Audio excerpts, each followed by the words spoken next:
Izin Pak. Siap. Bismillahirrahmanirrahim. Assalamualaikum warahmatullahi wabarakatuh. Waalaikumsalam warahmatullahi wabarakatuh. Apa kabar bapak-bapak, ibu-ibu semua? Sehat? Alhamdulillah. Allahumma sholli ala Sayyidina Muhammad wa ala ali Sayyidina Muhammad. Saya amat sangat bahagia petang ini. Yang pertama, inilah pertama kali saya duduk bersama Presiden Direktur JNE, Bapak Muhammad Feryadi. Yang kedua, ini di mana-mana saya hadir ceramah maulid, tapi maulidnya cuma satu, maulid Nabi Muhammad. Ini dua maulid, maulid Nabi dan maulid JNE. Hari kelahiran maulid yang JNE ke-30 tahun. 30 tahun itu usia yang luar biasa. Apa hubungan 30 tahun dengan Ustaz Abdul Somad? Ya seperti usia saya juga lah. Saya 30 lebih 14, lebih 13. 30 tahun usia kematangan. Dalam dunia bisnis bisa bertahan 30 tahun. Mudah-mudahan bertahan sampai hari kiamat. Amin. Saya menulis buku dari tahun 2012. 37 masalah populer itu ketika usia saya 37 tahun. Lalu kemudian buku-buku yang lain, 77 tanya jawab sholat, 33 tanya jawab kurban, 30 fatwa seputar Ramadan. Itu orang membeli buku itu dari mulai Sabang sampai Papua ke luar negeri. Itu semua dikirim melalui JNE. Dan saya baru kali ini ke kantor JNE. Jadi kehadiran saya tidak hanya sekedar memberikan tausiah 2 bulanan, tapi mengucapkan banyak terima kasih karena buku-buku itu bisa sampai ke seluruh negeri. Dan saya yakin buku itu sampai kalau diniatkan oleh para, tidak di JNE ternyata tidak disebut pegawai, tidak disebut karyawan, tapi disebut sebagai Satria dan Sri Kandi. Saya kira satu-satunya di tempat saya ceramah, saya berhadapan dengan para Satria dan Sri Kandi. Saya membayangkan tadi mereka berkuda dengan tombak dan anak panah. Masya Allah, luar biasa. Jadi banyak hal-hal yang di luar dari kebiasaan yang saya temukan di JNE. Jadi kalau tadi dikatakan, apa tadi slogannya? 30 tahun bahagia bersama, itu memang bukan sekedar slogan, bukan sekedar basa-basi, tapi memang berhadapan dengan orang-orang yang bahagia. Hanya saja saya tidak bisa melihat kebahagiaan dari senyum mereka karena memang mereka pakai masker. Tapi saya yakin husnuzon dari tatapan matanya adalah mata-mata orang yang berbahagia. Terlebih dari bisa saya tidak hanya bertatap muka dengan para Arjuna dan Sri Kandi, tapi dengan ibunda Pak Muhammad Feryadi, dengan keluarga besar beliau. Mudah-mudahan silaturahim ini memanjangkan umur dan memurahkan rezeki, insyaallah. Dulu Indonesia punya program namanya Indonesia Mengajar. Jadi saudara-saudara kita yang berada di desa terpencil, di kepulauan, di tengah hutan, itu tidak bisa belajar, tapi terbantu dengan program namanya Indonesia Mengajar. Tapi ada satu kesulitan, gurunya ada, buku tidak ada. Lalu bagaimana caranya? Dikumpullah buku dari kota-kota besar, Jakarta, Bandung, Surabaya, Medan, gerakan mengumpulkan buku. Setelah semua buku terkumpul, ternyata muncul masalah baru. Apa masalahnya? Buku ini beratnya sama dengan batu bata. Gimana cara ngirimnya? Bukunya murah, biaya kirimnya mahal. Akhirnya ada satu hamba Allah yang tergabung dalam sebuah ikatan. Maka mereka mengatakan untuk pengiriman buku gratis. Ternyata itu box untuk mengirim itu, walaupun isinya full dengan setengah, biaya kirimnya sama. Maka ketika dia biaya kirimnya sama, yang setengah berisi barang atau 2/3, yang kosong itu diisi dengan buku.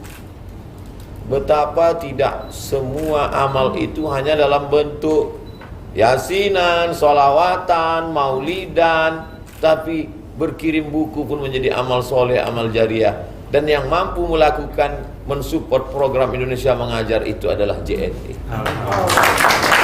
Seluruh Indonesia bisa membaca. Ini jangan-jangan Ustaz Somad sebelum kemari dia browsing dulu. Sebelum kesini tadi saya silaturahim dengan Profesor Dr. Hajah Aliyah Rashid Baswedan ke rumah beliau, karena beliau tahu saya di Jakarta. Ustaz Somad bisa datang silaturahim? Insya Allah Ibu, saya datang. Kebetulan anak beliau datang, Pak Anies Baswedan. Beliaulah yang cerita, Ustaz abis ini ceramah di mana? Di JNE. Saya katakan, itu cerita JNE begini ceritanya. Itu yang saya sampaikan di sini.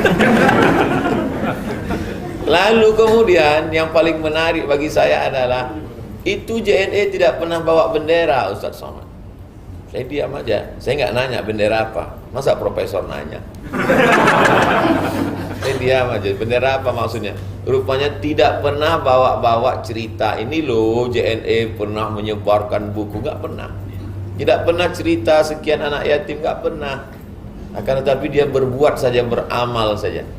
Jadi kalau maulid itu adalah meneladani Rasulullah SAW, banyak orang yang bisa menceramahkan tentang Nabi Muhammad.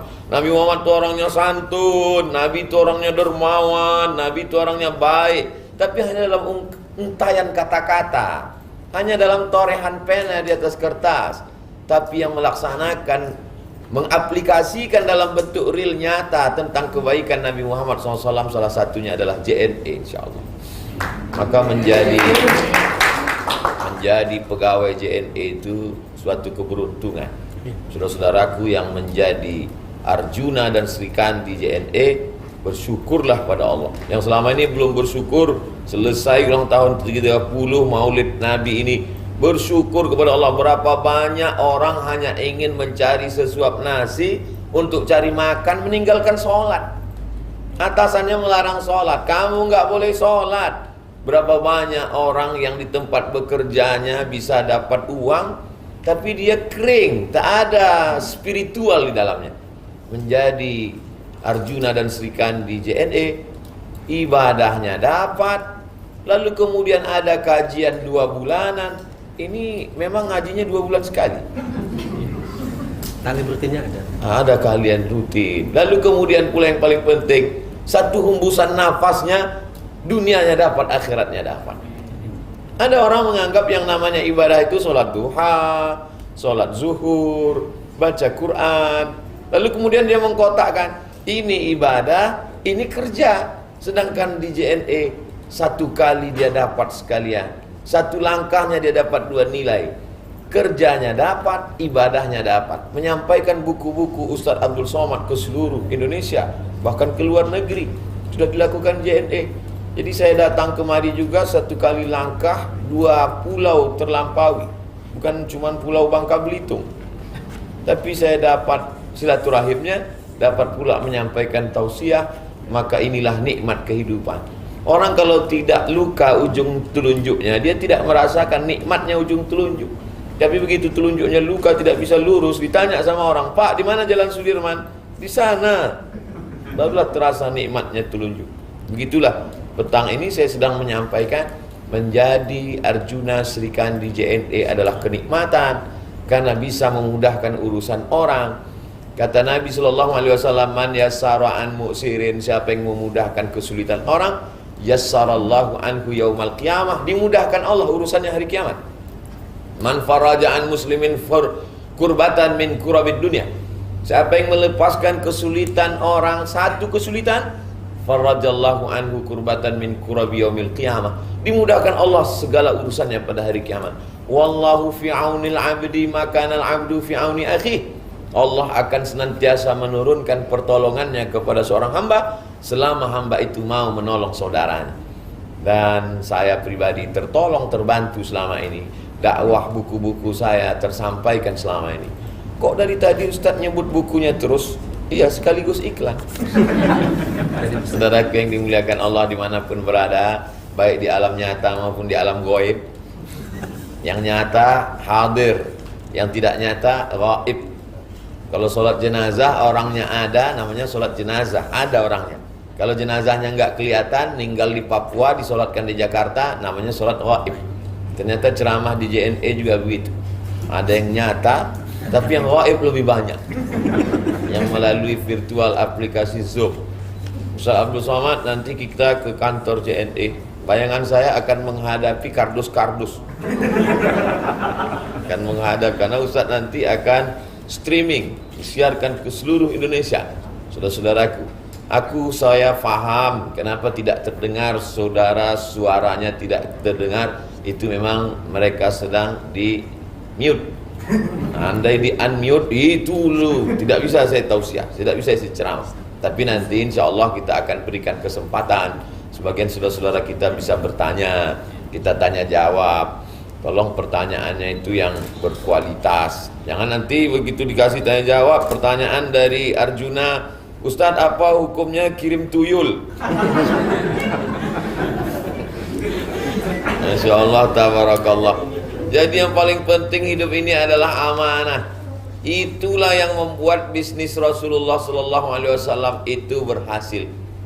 Ada seorang perempuan kaya raya, namanya Khadijah, business woman, wanita karir. Barang-barang dia, semua yang mau membawa barang-barang silakan. Tapi ketika barang-barang ini dijual oleh seorang anak muda, laku keras, tidak seperti anak muda yang biasa. Akhirnya Khadijah penasaran, mana ini anak muda yang membuat barang-barang ini bisa laku keras. Lalu kemudian seorang laki-laki bernama Maisarah. Maisarah itu laki-laki, bukan perempuan. Sampai ke Indonesia jadi perempuan. Lalu Maisarah bercerita, ini orangnya wahai Khadijah. Masya Allah, nampak nur cahaya kenabian Muhammad sallallahu alaihi wasallam. Barang-barang itu laku karena dia jujur luar biasa. Ini barang bagus, harganya sekian. Ini barang kurang bagus, harganya sekian. Ini barang tidak bagus, harganya sekian. Dulu kalau ada ustadz ceramah begitu di kampung, dia akan ditertawakan. Karena kebiasaan orang menipu. Barang yang tidak bagus ditumpuk dengan barang yang bagus. Sehingga begitu barang bagus di atas, tidak bagus di bawah, disendok cepat-cepat masuk ke kardus, dijual. Orang yang membeli bawa pulang ke rumah, begitu dia buka langsung dia melaknat, makan sumpah yang jual ini, terlaknat yang jual ini. Dan dia tobat nasuha langsung, tobat saya beli barang ini sekali lagi.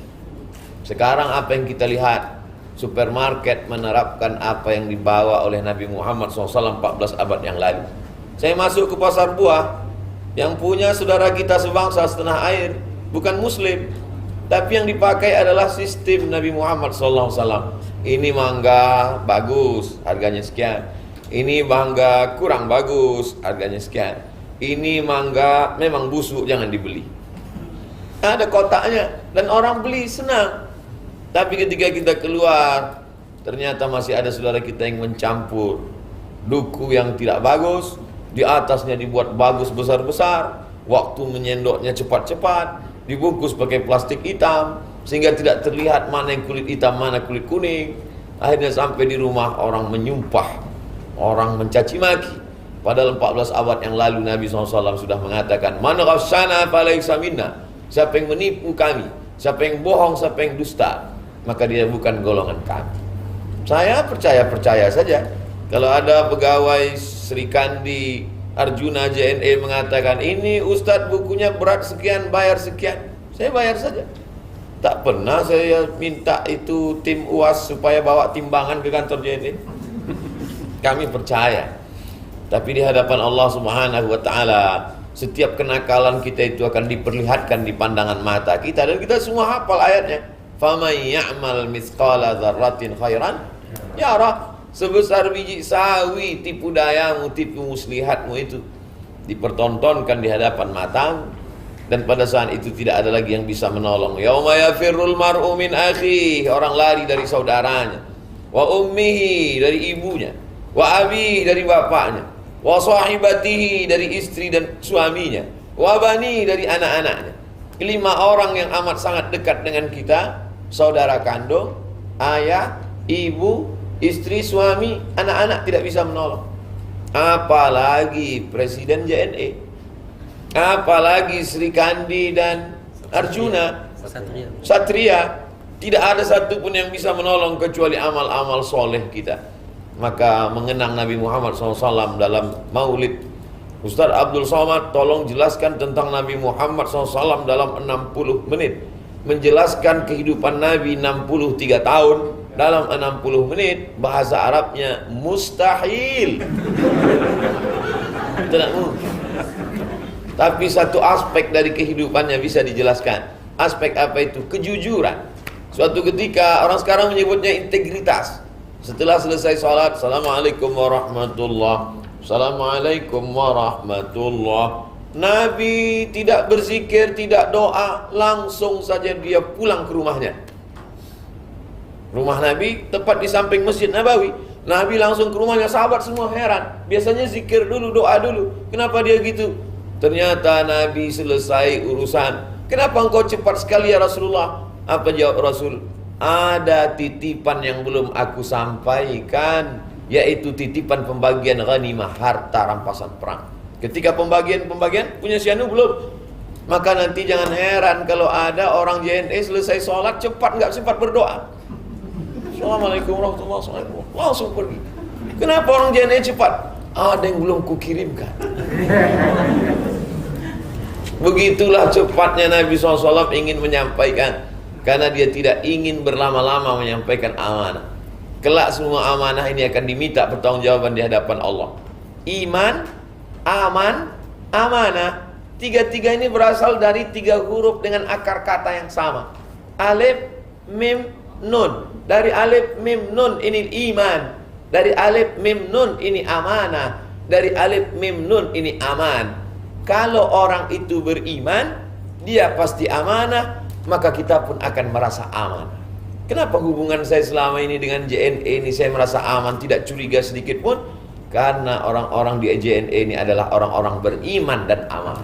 Amin. Kalau ada yang kurang-kurang beriman, insya Allah di ulang tahunnya yang ke-30 ini menjadi beriman dia. Amin. Masa lalunya bergelimang dosa, pernah khilaf, pernah silap, pernah salah. Siapa yang tak bersalah? Mengadulah kepada Allah. Silap salah kepada Allah dengan sholat sunat taubat, dengan beristighfar, dengan minta ampun. Astaghfirullahalazim. Allahumma anta rabbi la ilaha illa anta khalaqtani wa ana abduka wa ana ala ahdika wa wa'dika mastata'tu. A'udzubika min syarri ma sana'tu, abu'u laka bi ni'matika alayya wa abu'u bi dzambi faghfir li fa innahu la yaghfiru dzunuba illa anta. Tidak ada yang menghalangi dia dengan surga kecuali kematian. Adapun dosa kepada manusia, enaknya menjadi Sri Kandi Satria JNE. Kalau dia soleh, dia baik, maka amal dia ke seluruh penjuru Indonesia, bahkan ke luar negeri menjadi amal jariah, amal soleh. Tapi kalau dia bohong, tipu, dusta, itu minta ampunnya ke seluruh Indonesia dari Sabang sampai Papua. Bayangkan itu, mencari nanti di padang mahsyar ketika berkumpul semua umat dari sejak zaman Nabi Adam sampai Adam Smith. Mencari mereka semua minta maaf. Maka yang pernah silap dan salah, minta maaf, minta ampun kepada Allah. Kepada manusia mudah-mudahan diampunkan Allah Subhanahu wa taala. Ada satu ayat khusus untuk orang-orang yang curang masalah timbangan. Namanya wailul lil mutaffifin. Celaka orang yang curang timbangan. Alladzina idza talu 'alan nas yastawfun. Ketika dia ingin membeli, menjadi konsumen, dia selalu menuntut ini kurang, ini tidak tepat, ini tidak lengkap, ini tidak penuh. Wa idza kaluhum aw wazanuhum yukhsirun. Tapi kalau dia yang menimbangkan barang orang, yukhsirun, dia merugikan orang lain. Saya yakin dan percaya itu tidak terjadi. Karena andai terjadi, pastilah orang tidak akan percaya. Andai orang krisis trust, kepercayaan, maka pasti tidak hidup usaha ini. Bisa bertahan 30 tahun.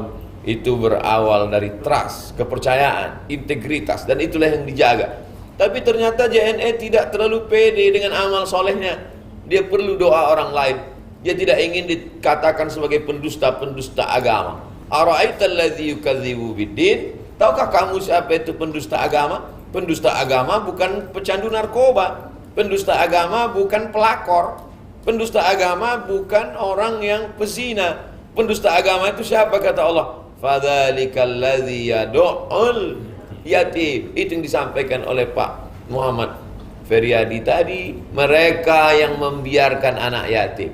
Maka logo, simbol, ikon sekarang adalah tapak kaki anak kecil, tapak kaki yang lemah dan rapuh. Dua tempat mereka berpegang itu sudah patah. Ayahnya meninggal, ibunya pula lemah, tidak mampu, tidak sanggup. Jadi disebutkan kata-kata itu. Janda-janda miskin, janda-janda tua, anak-anak yatim, maka ini ditolong dalam bentuk santunan. Maka ketika sedang memberi itu, para kesatria, para pegawai yang sudah memberikan bantuannya, supportnya, maka sesungguhnya itulah yang bisa dibawanya mati menghadap Allah Subhanahu wa taala. Kumpul ini uang gaji, uang tunjangan, uang segala macam, lalu kemudian disimpan di bank, sebagiannya disimpan di dalam dompet, dompetnya dikunci, masukkan lemari, lemarinya dikunci, lemarinya dalam kamar, kamarnya dikunci, kamarnya dalam rumah, rumahnya dikunci, rumahnya dalam klaster, klasternya dikunci, kebakaran, habis semua.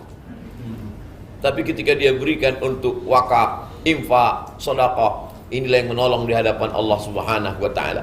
Nabi sallallahu alaihi wasallam meninggal, rumahnya sekarang tidak kelihatan, tempat tidurnya sekarang tidak kelihatan, istana Nabi Muhammad SAW tidak ada. Lalu mana warisan Nabi? Warisan Nabi tinggal ada satu Masjid Nabawi. Sekarang kalau kita ke Madinah, kita hanya melihat replika rumah Nabi SAW. Di sebelah kanan Masjid Nabawi, kalau kita menghadap kiblat, kita pergi ke museum replika. Menangislah orang Indonesia jamaah umrah melihat replika rumah Nabi. Kata Ustadz Somad sebagai pembimbing umrah, ibu, bapak, jamaah umrah, jangan nangis, jangan sedih melihat rumah Nabi ini. Kata jamaah, kami bukan sedih melihat rumah Nabi, kami sedih uang rial habis belanja Pak Ustadz. Sedih jamaah melihat bagaimana kehidupan kesederhanaan Nabi. Rumahnya tidak ada, habis sudah. Tapi ada satu yang tetap tinggal sampai hari kiamat. Apa dia? Masjid. Dan masjid itu adalah tanah wakaf. Jadi kalau hari ini JNE sudah bersedekah, sudah berbuat baik, tapi kita mau ke depan lebih baik lagi, maka wakaf ini amat sangat penting. Apa sih beda sedekah dengan wakaf Pak Ustadz? Sedekah untuk anak yatim, beras, sembako, minyak, habis, dimakan selesai.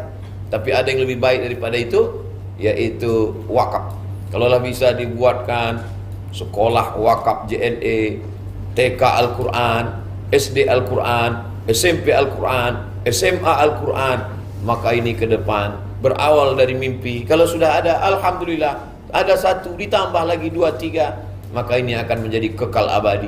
Doa-doa mereka di tengah malam, itulah yang menopang JNE ke depan. Itulah yang menjolok buah, itulah yang akan mengetok pintu-pintu langit. Maka apa yang kita lakukan hari ini tidak lain tidak bukan adalah mencari ridha Allah Subhanahu wa taala. Sekali lagi saya ucapkan berkah selalu buat JNE. Selamat hari jadi, hari lahir milad JNE yang ke-30. Keberkahan selalu menyertai JNE dan ikut syariat Nabi Muhammad sallallahu alaihi wasallam dalam berbagi, dalam menyantuni, dalam berzakat, dalam berwakaf, dalam berinfak, dalam bersedekah. Setiap hembusan nafas adalah ibadah. Diamnya fikir, geraknya zikir. Kalau pegawai di JNE ini bergerak, maka geraknya itu adalah zikir. Kalau dia diam, diamnya adalah fikir. Dia berfikir berapa anak yatim yang akan kusantuni. Dia sedang berpikir berapa sekolah yang akan kami dirikan gratis. Dia berpikir berapa masjid yang akan kami dirikan. Mudah-mudahan apa yang saya sampaikan ini menjadi inspirasi, dan nanti kalau diamalkan, dia menjadi amal jariah, sehingga pertemuan kita ini tidak pertemuan yang hampa, tapi pertemuan yang berkekalan.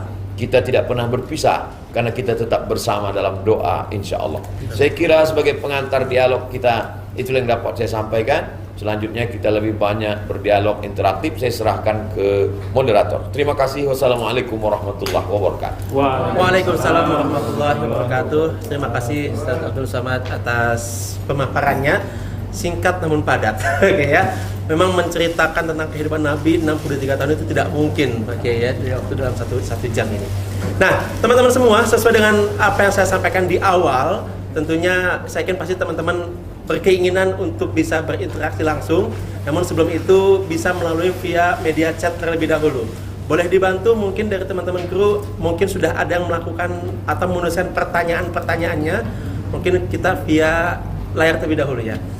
Atau mungkin dari kru bisa menampilkan juga di spotlight kah Bapak Novianto Suratman. Oke, sambil dicari oleh kru, Pak Novianto Suratman mungkin bisa bersuara ya, bisa bersuara biar bisa langsung dicari oleh krunya, biar langsung bisa kita spotlight, jadi biar ada interaksi langsung dengan Ustadz Abdul Samadnya. Oke. Saya bantu izin untuk menanyakan terlebih dahulu atau membacakannya. Pertanyaan dari Bapak Novianto Suratman. Pertanyaannya adalah, Assalamualaikum Ustaz. Waalaikumsalam warahmatullahi wabarakatuh. Doa apa yang selalu dipanjatkan oleh Ibunda Ustaz agar kami sebagai orang tua bisa mendoakan anak-anak kami seperti doa yang selalu dipanjatkan oleh Ibunda untuk Ustaz sendiri?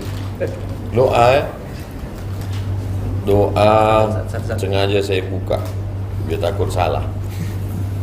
Jadi dulu saya waktu dalam kandungan ibu saya, kata ibu saya cerita, kamu dulu dalam kandungan selalu sakit-sakitan. Mungkin karena sakitnya dulu sudah habis, sekarang sehat. Kata dia, kamu selalu sakit. Lalu saya pergi ke rumah kiai, namanya Syekh Muhammad Ali. Syekh, ini saya sering sakit, anak saya sedang dalam kandungan.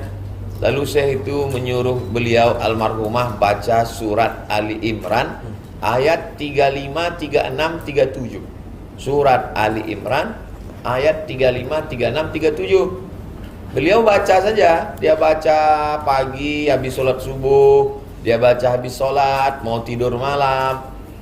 Lalu kemudian setelah saya besar, saya jadi ustadz, beliau nanya, dulu waktu kamu dalam kandungan, saya selalu baca 3 ayat ini. Coba jelaskan dulu tafsirnya, apa isinya itu. Apa ayatnya, Mak? A'udzubillahi minasyaitonirrajim. Idz qalat imra'atu Imrana rabbi inni nadzartu laka ma fi batni muharrara. Ya Allah, aku bernazar, nanti kalau anakku lahir, anak yang ada dalam perutku ini, aku akan jadikan dia muharrara. Saya baca, oh ini doanya istri Imran, namanya Hana. Ada seorang perempuan namanya Hana, nama suaminya Imran. Dia lama tidak punya anak, dia bernazar, nanti kalau aku punya anak, anakku ini akan jadi muharrar. Muharrar artinya khalisan li khidmati baitil maqdis. Anakku ini nanti kalau lahir dia akan menjadi pelayan agama, servant of God, menjadi pelayan Tuhan. Dia tidak ada sibuk yang lain, dia hanya sibuk menolong agama Allah SWT.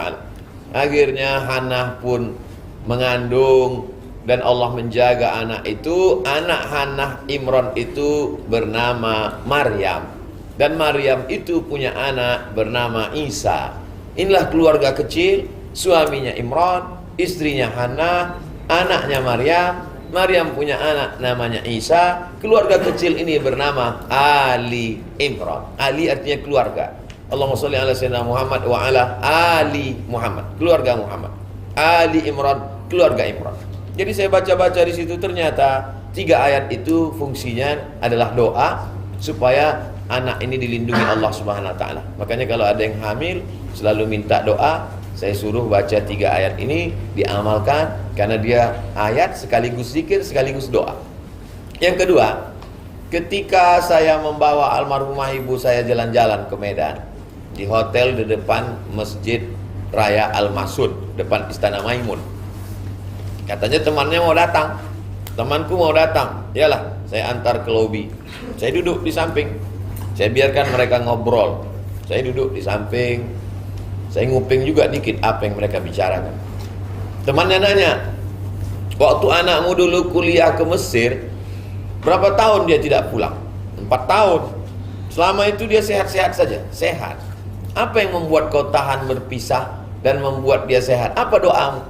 Waktu itu ibu saya menjawab, kata dia, tiap malam aku tahajud dan kudoakan anakku itu 100 kali Al-Fatihah, tak pernah putus setiap malam.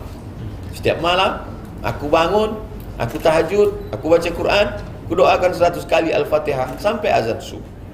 Dan beliau pun ketika meninggal usia 70 tahun, hari Senin, pada saat beliau sedang puasa sunat. Malam itu dia seperti biasa sholat tahajud. Habis tahajud dia baca Quran. Habis itu dia makan sahur. Menjelang azan subuh dia berzikir. Lalu kemudian sakit kepalanya, meninggal dunia pas hari Senin. Jadi salah satu yang membuat kita ini hidup berkah adalah doa dari orang tua. Ibu-ibu, saya selalu menceramah ibu-ibu, karena dari seorang ibu akan lahir anak-anak yang luar biasa. Maka saya yakin dan percaya Pak Muhammad Feryadi begitu pedulinya pada fakir miskin, anak yatim, peduli pada ajaran Islam. Itu juga saya yakin adalah dari doa ibunda beliau yang hari ini ada bersama kita. Hanya saja beliau lebih beruntung dan bertuah daripada saya. Ibu saya sudah meninggal, ibu beliau masih ada. Bagi yang masih punya ibu, bahagiakanlah ibu, karena ada surga di atas surga. Surga dunia adalah ibu. Kalau dia sudah tidak ada, maka dunia ini terasa hampa saja, tak ada rasanya lagi. Andai dia masih hidup, foto saya dengan Pak Muhammad Feryadi, ceramah saya, kalau saya pulang selalu saya ceritakan. Aku pergi ke sini, aku berjumpa dengan ini gambarku, ini. Tapi setelah tak ada tempat bercerita. Tapi saya selalu meluahkannya dalam bentuk sedekah. Sampai hari ini setiap bulan sedekah beras, bagi sembako untuk almarhumah. Bagi yang masih hidup, sayangilah. Bagi yang sudah tidak ada, maka dengan cara bersedekah, santunan. Termasuk saudara-saudara yang berada di JNE, yang berbagi, yang masih hidup, dengan sedekah itu doa kepada Allah supaya ibu kita panjang umur, sehat, ayah, keluarga semua yang sudah meninggal dunia, niatkan bersedekah melalui JNE, niatnya sampai itu almarhum, almarhumah insyaallah. Saya kira itulah doa yang dipanjatkan orang tua saya. Wallahu a'lam. Baik, terima kasih Ustaz. Ya. Tadi Pak Novianto ya. Jadi Pak Novianto menanyakan tentang doa. Tadi ada dua kalau saya boleh simpulkan. Yang pertama adalah dengan membacakan surat Ali Imran ayat 35, 36 dan 37. Kemudian salah satunya adalah dengan melakukan selalu salat malam, salat tahajud dan mengamalkan 100 kali surah Al-Fatihah ya. Baik Pak Novi, itu mungkin jawaban dari Ustaz Abdul Samad yang mungkin bisa diamalkan juga oleh Pak Novi dalam mengamalkan kepada anak-anaknya juga. Baik, untuk selanjutnya sebelum saya ke pertanyaan dari teman-teman semua, saat kita ada Dewan Direksi yang juga menyaksikan secara langsung via Zoom ini. Beliau adalah Bapak Edi Santoso. Boleh bantu di spotlight mungkin Pak Edi Santoso. Pak Direktur. Beliau adalah Direktur Operasional kita. Boleh dibantu teman-teman kru? Kita spotlight terlebih dahulu Pak Edi Santoso, atau mungkin dikasih speakers view dulu dan juga suaranya boleh bersuara karena Pak Edi sepertinya ingin bertanya secara langsung. Iya. Halo Pak Edi. Ya. Pak Edi sepertinya suaranya di sini masih unmute. Di unmute dulu Pak Edi. Sudah? Atau di sini speaker boleh keluarkan?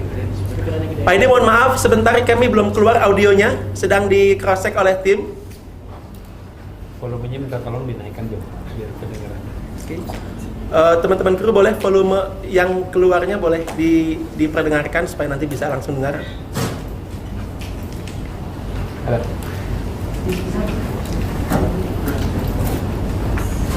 Sudah? Boleh Pak Edi bersuara, Pak Edi mungkin? Di unmute Pak Edi. Pak Edi di unmute. Oke. Baik. Baik Pak Edi, kami persilakan berinteraksi langsung dengan Ustaz Abdul Samad untuk memberikan pertanyaannya. Silakan Pak Edi, kami persilakan. Assalamualaikum warahmatullahi wabarakatuh. Waalaikumsalam warahmatullahi wabarakatuh, Pak Edi. Bulan ini kebetulan Pak Ferry antar rumah. Mohon maaf tidak bisa datang langsung Pak. Ini adalah Maulid Nabi. Kebetulan tadi Pak Ustaz sudah menyampaikan bahwa JNE adalah alumni yang ke-30, bahwa usia 30 itu adalah merupakan tidak muda juga, artinya tidak cukup Pak. Dan pengen JNE mungkin pengen hidup 1000 tahun Pak. Amin. Kalau secara Maulid Nabi tentunya kita harus bagaimana kita mengikuti atau mungkin kita meneladani sifat-sifat dari Rasulullah SAW. Mana yang saya pahami bahwa Nabi Muhammad itu adalah mempunyai 4 sifat. Pertama adalah didik, yang kedua adalah amanah, yang ketiga tabligh dan amanah. Mungkin bisa diberikan bisa dijelaskan tentang tingkat pautan agar kebetulan JNE itu adalah perusahaan di bidang jasa. Tentunya bagaimana pentingnya karyawan kita mempunyai sifat-sifat seperti Nabi, yaitu sidik, amanah, abid, dan fatona. Itu aja Pak Ustaz. Terima kasih. Assalamualaikum warahmatullahi wabarakatuh. Waalaikumsalam warahmatullahi wabarakatuh. Silakan Pak Ustaz untuk menanggapi. Terima kasih Pak Edi. Sebenarnya dalam ceramah singkat tadi saya menyentuh tentang sidik, amanah, tabligh, fatona. Hanya saja saya tidak kasih judulnya. Tentang kejujuran Nabi, itulah yang membuat Khadijah terpukau, barang-barang jadi laku karena dia jujur. Dia sebutkan ini modalnya sekian, ini untungnya sekian, ini cacatnya bendanya di sini, karena cacat harganya segini, ini barang bagus harganya sekian. Dan kejujuran itu sekarang yang diterapkan dalam perekonomian modern, bisnis modern, di supermarket yang canggih, orang sudah menerapkan itu. Kualitas, ada kejujuran. Jual batu permata juga orang sekarang, ini yang sintetis, ini yang batu ametis, ini yang asli. Maka kejujuran itulah yang membuat berkualitas. Dalam Islam diajarkan kejujuran adalah bagian dari keimanan, siddiq. Lalu kemudian amanah.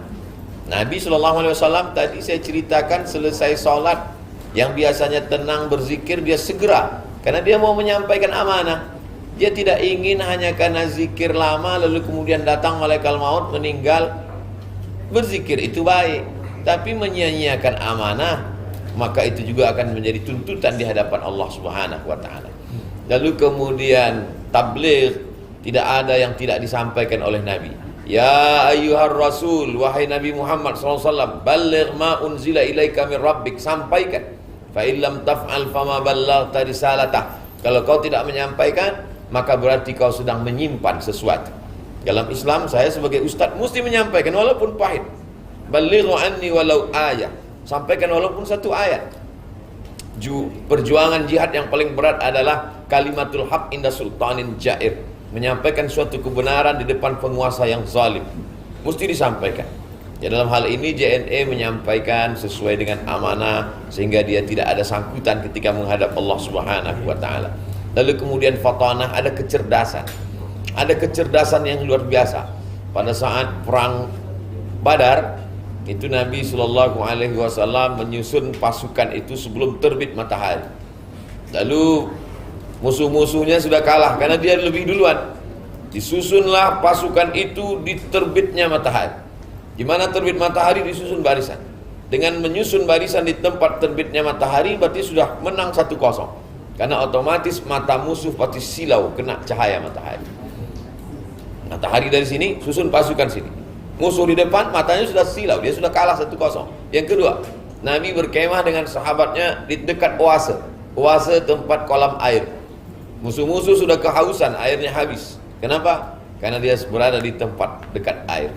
Yang ketiga, mereka mengamati seorang yang mengambil air malam-malam, diam-diam mengambil air. Mereka tangkap. Ternyata yang mereka tangkap ini tukang masak.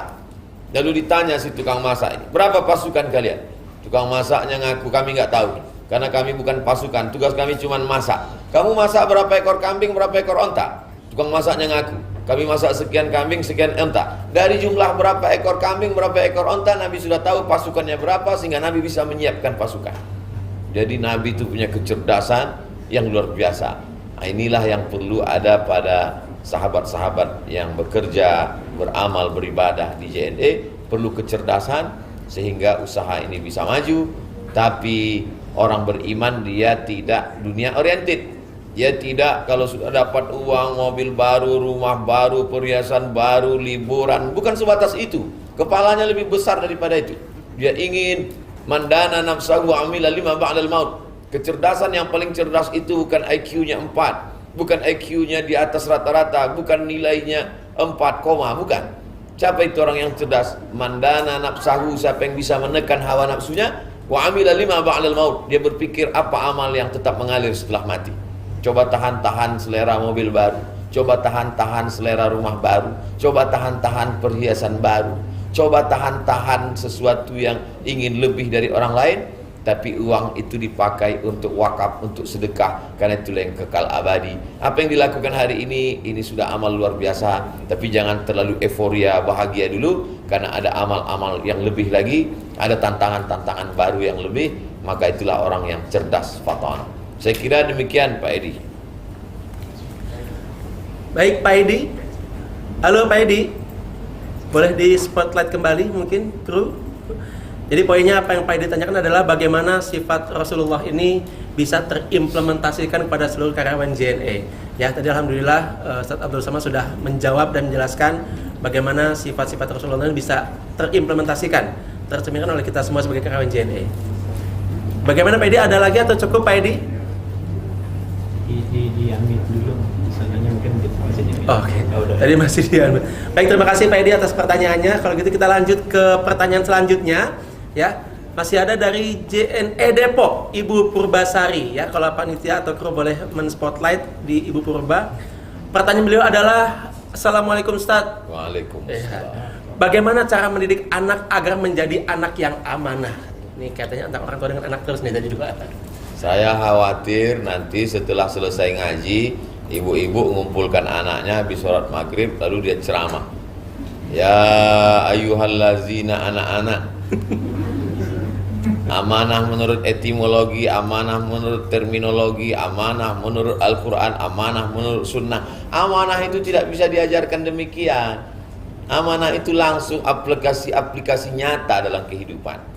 Kami dulu ketika kecil main-main di jalan, ketemu mobil-mobilan, dibawa pulang ke rumah. Nanti mau tidur malam, diperhatikan oleh ibu, oleh ayah. Lihat, ini dapat dari mana? Ini kan tidak pernah dibelikan, dapat di jalan tadi. Punya siapa? Nggak tahu. Sekarang juga antarkan di tempat di mana kau temukan tadi.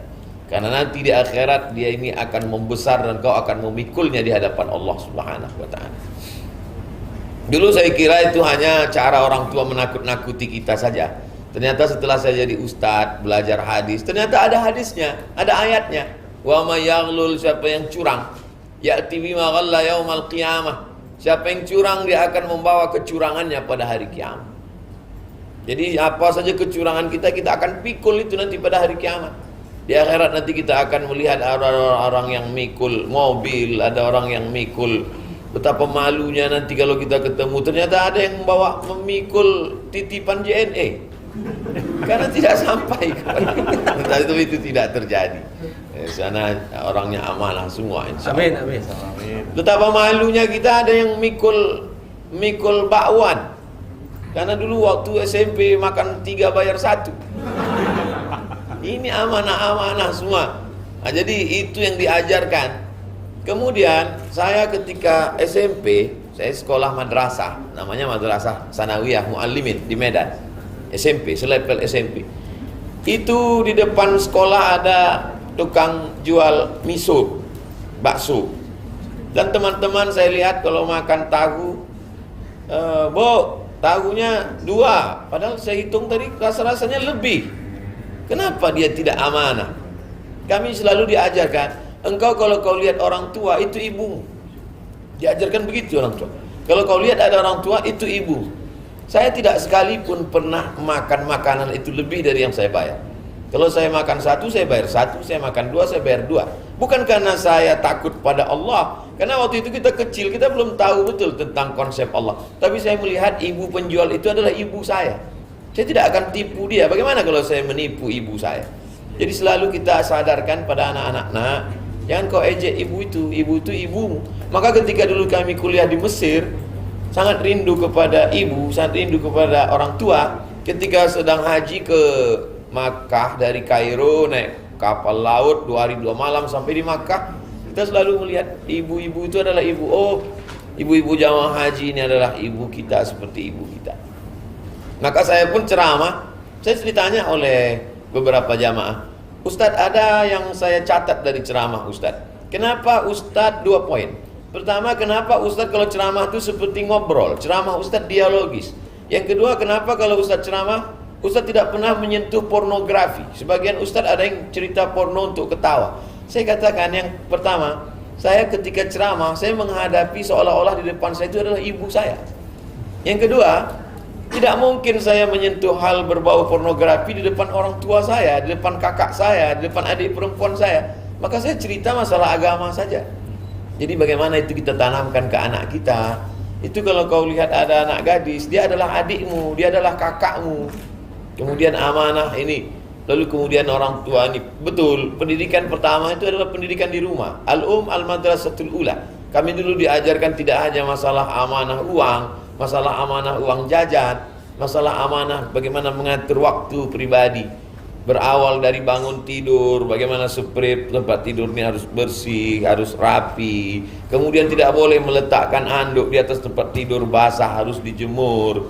Kemudian melipat pakaian. Nanti kau sekolah jauh, kau tidak punya saudara perempuan. Nanti kalau kau sekolah jauh, kau mesti pandai masak, mesti pandai belanja. Apa yang dikatakannya itu betul. Akhirnya kami pergi ke Mesir 4 tahun, ke Maroko 2 tahun. Bagaimana mengatur beasiswa yang hanya 162 pon, di Kairo yang 50 pon untuk biaya makan, 50 pon untuk sewa rumah, yang 50 pon untuk jajan, yang bagaimana ini. Jadi amanah itu luar biasa. Ibu kalau berhasil mendidik anaknya, berikan luar biasa. Sedangkan bapak mencari nafkah. Dua-duanya penting, berbagi-bagi tugas. Maka insya Allah ibu-ibu yang sebagiannya menjadi Sri Kandi bekerja, maka sebagian waktu untuk anak sudah terambil. Maka ketika sudah selesai bekerja di JNE, pulang ke rumah, matikan handphone, matikan TV, maka full lah waktu itu untuk anak. Jangan lagi sampai setelah habis dia untuk orang lain, lalu kemudian waktu untuk anak ini tersita, sehingga dia menjadi anak yang kehilangan perhatian kasih sayang seorang ibu. Ibu adalah makhluk yang luar biasa. Ibu dan ayah adalah makhluk ciptaan Allah yang langsung setelah Allah langsung mereka. Wa qadha rabbuka alla ta'budu illa iyyah wa bil walidaini ihsana. Setelah Allah langsung orang tua. Jadi karena orang tua itu memberikan pengaruh pikiran yang luar biasa, terutama mendidik kita menjadi orang-orang yang amanah. Demikian. Baik, terima kasih Ustaz. Bagaimana Bu Purba? Semoga sudah terjawab ya Bu. Bagaimana bisa mendidik mendidik anak untuk bisa lebih amanah seperti itu. Saya rasa tadi jawaban Ustaz sudah sangat jelas dan juga sangat tepat sekali.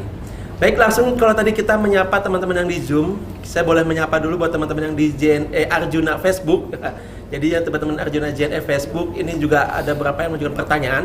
Salah satunya adalah dari sahabat atau saudara Saharudin ya. Beliau bertanya cukup sederhana, bagaimana cara bersyukur kepada Allah dan bersyukur pada JNE? Simple saja pertanyaannya. Bersyukur itu syaratnya ada 3. Yang pertama, kita tidak akan pernah menjadi orang yang bersyukur kalau kita tidak mau membandingkan dengan yang lain. Jadi ambil satu contoh syukur sehat saja. Kita nggak menganggap nikmat sehat ini sebagai sesuatu yang perlu disyukuri, karena kita menganggap begitu bangun kita sehat. Kemarin sehat, hari ini sehat, besok sehat. Tapi ketika kita bandingkan dengan orang sakit, barulah kita bersyukur. Jadi jangan nunggu sakit baru bersyukur nikmat sehat. Jadi yang pertama mesti cerdas, pandai, smart membanding-bandingkan nikmat Allah. Nikmat bekerja di JNE itu tidak dianggapnya sebagai nikmat, karena kemarin dia kerja, hari ini dia kerja, dia besok dia kerja. Dia anggap sesuatu yang lumrah. Tapi begitu dia baca ada PHK, ada orang yang nggak punya kerja, dikenalkan Allah dia dengan orang yang selama ini membuat surat lamaran sampai kemana-mana, sampai hari ini nggak kerja, di situ baru dia bersyukur. Jadi syarat syukur yang pertama, pandai-pandai membandingkan nikmat. Karena nikmat itu ketika tercabut dia baru terasa hilang. 2. Kita baru mensyukuri nikmat kalau kita sadar nikmat itu datang dari mana. Banyak orang nggak mensyukuri nikmat karena dia anggap itu, ini mobil saya, ini rumah saya, ini uang saya, ini hasil jerih payah saya. Akhirnya datang angku sombongnya. Tapi kalau dia sadar bahwa itu semua adalah titipan Allah, baru datang syukurnya. Maka selalu kita baca ayat sebelum tidur malam, itu kita selalu disuruh baca lillahi ma fis samawati wa ma fil ard. Segala yang ada di langit, ada yang di bumi punya Allah. Lalu sekarang kenapa punya kita? Dititipkan Allah sementara malaikat maut datang, sementara hayat dikandung badan, sementara ruh bersemayam dalam jasad. Kalau ruh sudah keluar dari jasad, selesai, game is over, kita berpindah ke alam berikutnya. Sementara itulah ini kita dapat, dan itu kata orang punya kita. Kata orang punya kita, yang bilang itu punya kita siapa? Pak polisi. Karena memang begitu tertulis di STNK PKB punya kita. Begitu kita meninggal dibawa ke kantor Samsat udah berubah punya orang lain. Kata BPN itu punya kita. Badan Pertahanan Nasional mengatakan tanah itu punya kita. Begitu kita meninggal ternyata dia alihkan ke orang lain, bukan punya kita. Hakikat yang punya kita mana? Ya itulah yang kita wakafkan itu. Yang ketiga, kita baru mensyukuri nikmat kalau kita sadar bahwa dulu ketika kita lahir, tapak kaki kita 2 jari, panjang kita 1 jengkal. Makanya kalau ada anak lahir, akikah anak-anak teman kita, kita datang. Saya nggak mau datang akikah Pak Ustadz, makan kambing, naik kolesterol saya. Siapa penyuruh kamu makan? Yang mau makan silakan makan, yang enggak ya minum aja. Atau datang ngelihat tapak kaki yang 2 jari. Itulah engkau 30 tahun yang lalu. Itulah panjangmu 40 tahun yang lalu. Kau nggak punya apa-apa. Maka kalau kita sadar itu, kita akan bersyukur kepada Allah Subhanahu wa taala. Itu syukur pada Allah. Cara mensyukuri nikmat Allah dengan ucapan banyak-banyak zikir. Subhanallah, alhamdulillah, Allahu akbar, banyak-banyak sholawat, Allahumma sholli ala sayyidina Muhammad. Dari rumah tempat kerja ke kantor JNE berselawat. Dari kantor ngantar titipan ke rumah-rumah sambil berselawat, Allahumma sholli ala sayyidina Muhammad. Saya perhatikan itu. Saya banyak lihat orang sahabat kita naik sepeda motor nggak berhenti sholawat. Saya sangka sholawat, rupanya ada handphone di samping helm. Jadi banyak-banyak berselawat, banyak ngobrol. Ini cara kepada manusia. Adapun kepada Allah SWT, adapun kepada manusia, man lam yaskurin nas lam yaskurillah. Siapa yang tidak pandai berterima kasih kepada manusia, maka dia tidak bersyukur kepada Allah. Siapa yang tidak berterima kasih kepada JNE, maka dia tidak bersyukur kepada Allah Subhanahu wa taala. Jadi kedatangan saya termasuk menyampaikan ungkapan terima kasih, karena selama ini saya memakai jasa untuk pengiriman buku-buku jamaah, buku saya ke jamaah. Lalu kemudian bagaimana cara kita mensyukuri nikmat ini? Ya ini, kalau ada program pengajian ikut, bisa langsung datang alhamdulillah. Mau datang nggak cukup tempat, nggak ada seat, bisa melalui streaming. Lalu kemudian taat pada aturan, on time tepat waktu, amanah, integritas, maka itu adalah bagian dari cara syukur. Sebenarnya maknanya sama-sama syukur, hanya saja bahasa Indonesia kita lain. Kalau kepada Allah bersyukur, kepada manusia berterima kasih. Demikian.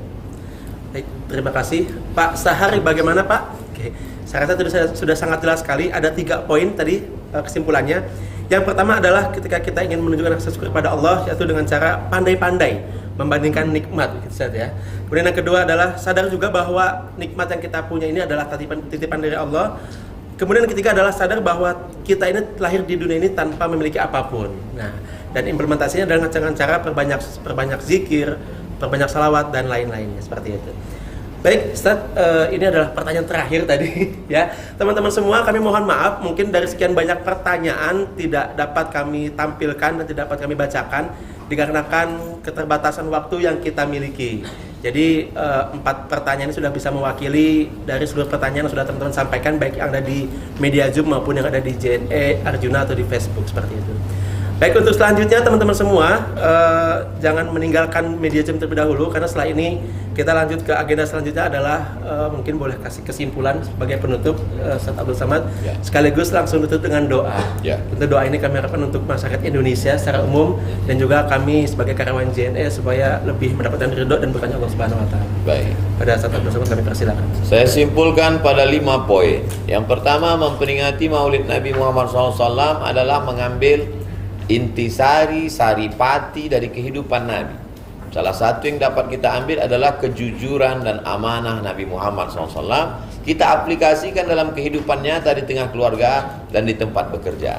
Yang kedua, ungkapan cinta kepada Nabi diucapkan dengan tulus dengan lidah, memperbanyak Allahumma sholli ala sayyidina Muhammad wa ala ali sayyidina Muhammad. Apa bukti cinta? Kita berkorban. Apa pengorbanan kita? Bantulah syariat Nabi Muhammad. Bagaimana cara membantunya? Bantu dalam bentuk sedekah ke masjid, membantu umat Nabi Muhammad SAW yang sama-sama seiman dengan kita, sebangsa setanah air, dalam bentuk santunan anak yatim seperti yang dilakukan pada hari ini.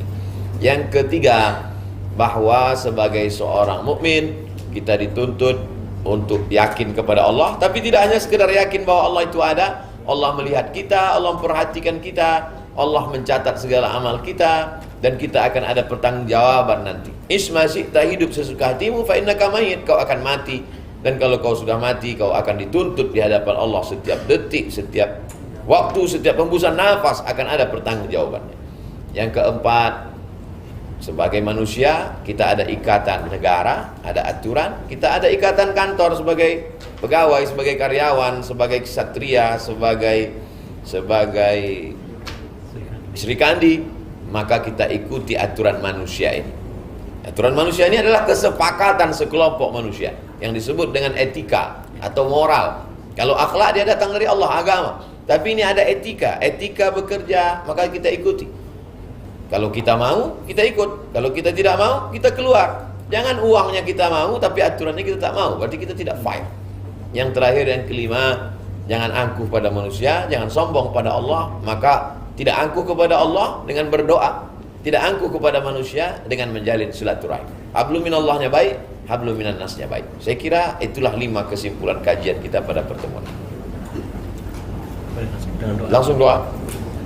Kita berdoa, banyak silap salah kita istighfar, mohon ampun kepada Allah.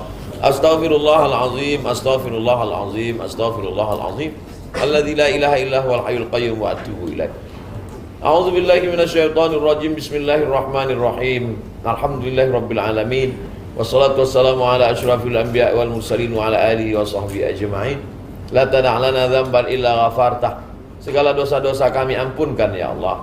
Wala aiban illa satartah. Segala aib cacat kami tutupi ya Allah di hadapan makhlukmu, di hadapanmu nanti ketika kami menghadapmu ya Allah. Wala dainan illa qadaitah.